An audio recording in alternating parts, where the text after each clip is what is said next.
en plus de ce petit pays-là, vu que c'est petit, mais on peut faire d'autres choses que du ski aussi. C'est-à-dire que on peut aller en dehors de la Vieille, qui est la capitale, et juste à 25 minutes en transport en commun. Puis c'est une belle ville avec des casinos, des boutiques, des restaurants, des terrasses.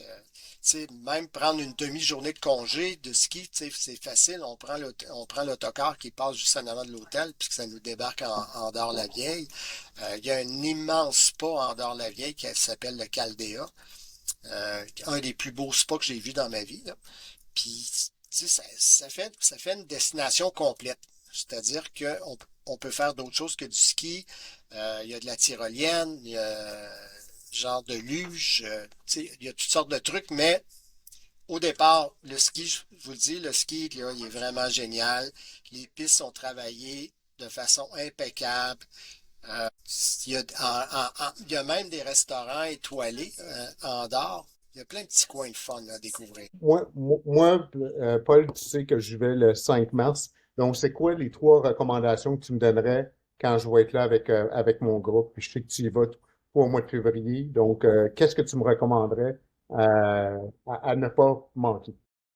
À ne pas manquer, qu'est-ce qui est le fun de, de la manière qu'on l'a monté un peu, c'est que oui, on fait Grande Valira 5 jours, mais on fait Ordino Arcalis, comme je disais, qui est le paradis du hors-piste. On n'est pas obligé d'en faire, là. Mais Je vais en Ordino, faire. c'est vraiment... Là, on monte encore plus en altitude à Ordino. Puis, même si le domaine skiable n'est pas si grand que ça, mais il est vraiment, vraiment beau. Les paysages incroyables. Il y a même une grotte, j'emmène les clients visiter une grotte qu'ils ont fait dans le temps de la guerre, qui passait d'Andorre jusqu'en France, là. Il y a plein de petits trucs, mais tu sais, je dirais, bon, le contexte, au niveau, parce que ça parle catalan, OK? Ça parle catalan, une grosse influence espagnole, aussi française. La nourriture est excellente. Il y a des mets locaux là, incroyables. Puis tout ça, là, tu sais, de découvrir ces petits villages-là, c'est tous les 6 secteurs de Andorre. Puis aussi, il y a il y a à El Tartare, il y a une place qui s'appelle La Barcette. La Barcette, c'est un genre de folie douce, là, pour ceux qui Oui. connaissent la folie douce, qui s'est installée un peu partout en France, là. Mais c'est leur folie douce à eux autres. C'est peut-être un peu plus chic. Mhm.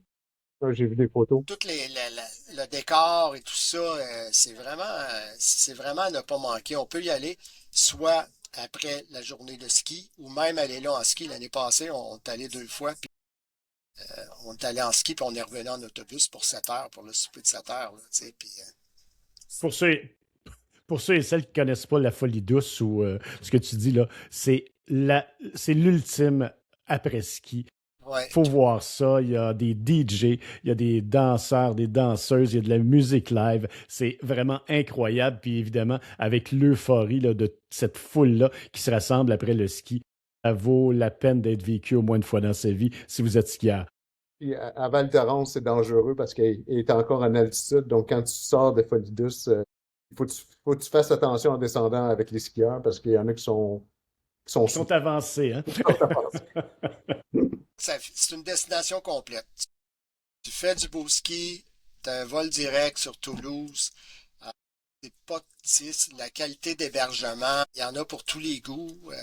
C'est une destination qu'on va offrir, que là, on commence à offrir en individuel, pas juste en groupe. On a quand même quelques clients qui y vont, qui choisissent leur date puis qui partent.